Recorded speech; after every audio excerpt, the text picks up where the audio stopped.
Hey everybody, Kettlebell Ken. One of my favorite exercises is the kettlebell swing. Russian style. The difference, the Russian style, you're going to about chest, shoulder height. American style, you go over your head. I'm not a big believer in that because I think if you're going over your head, you might as well just be doing a snatch. So with the swing, you start out with the bell in front of you, all right? I'm gonna hike it back, come forward, snap my hips.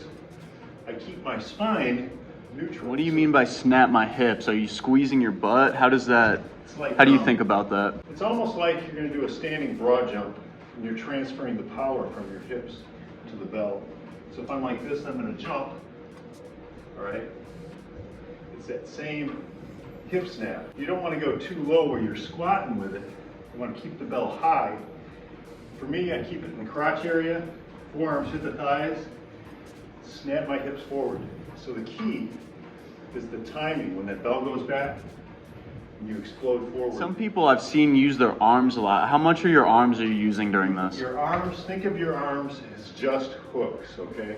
The exercise is really for your posterior chain. So from the side, and I'm exhale on the way up.